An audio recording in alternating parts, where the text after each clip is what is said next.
স্বামীকে তালাক দিয়েও রক্ষা পাচ্ছে না এক স্কুল শিক্ষিকা।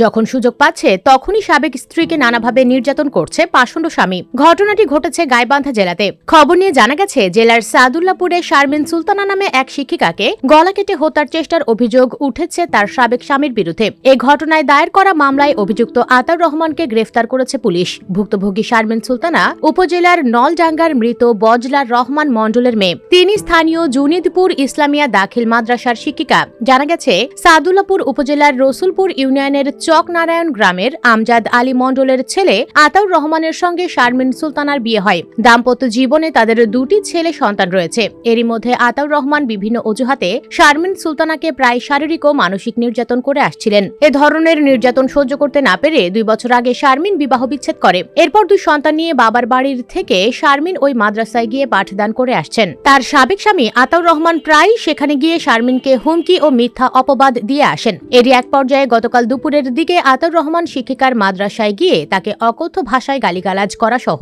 মারধরের চেষ্টা করলে সহকারী শিক্ষকরা তাকে উদ্ধার করে বাড়িতে পৌঁছে দেয়। এরপর বিকেলের দিকে আতাউর রহমান আবারও ক্ষিপ্ত হয়ে নলডাঙ্গার শামীম মিয়ার দোকানের সামনে শারমিনের ছেলে সাকিবুল হাসান শিহাবকে আটক করে মারপিট করেন। এ সংবাদ পেয়ে শারমিন এগিয়ে গেলে তাকেও মারপিট করার পর ধারালো কাঁচি দিয়ে হত্যার উদ্দেশ্যে গলায় আঘাত করেন। ভুক্তভোগী শারমিন সুলতানা বলেন, আতাউর রহমানের সঙ্গে বিবাহ বিচ্ছেদ হওয়ার পরও আমাকে প্রায় হত্যার হুমকি দিয়ে আসছে। এতে 2 সন্তান নিয়ে চরম নিরাপত্তাহীনতায় আছি। এই ঘটনায় সুষ্ঠু বিচার দাবি করছি। এ বিষয়ে সাদুল্লাপুর থানার উপপুলিশ পরিদর্শক সুজন সরকার বলেন, বাদী শারমিনের মামলার পরিপ্রেক্ষিতে আসামি আতাউর রহমানকে গ্রেফতার করা হয়েছে। আইনি প্রক্রিয়া শেষে আদালতের মাধ্যমে আসামিকে পাঠানো হয়েছে। স্ত্রীকে তালাক দেওয়ার পরও একজন স্বামীকে কিভাবে শিক্ষিকার গায়ে হাত তুলতে পারে, এই নিয়ে নানা আলোচনা হচ্ছে পুরো গ্রাম জুড়ে। দর্শক, এই নিয়ে আপনার মতামত জানিয়ে দিন কমেন্ট বক্সে। ভিডিওটি ভালো লাগলে লাইক ও শেয়ার করুন। আর আমাদের চ্যানেলে নতুন হলে সাবস্ক্রাইব করে সাথেই থাকুন। ধন্যবাদ।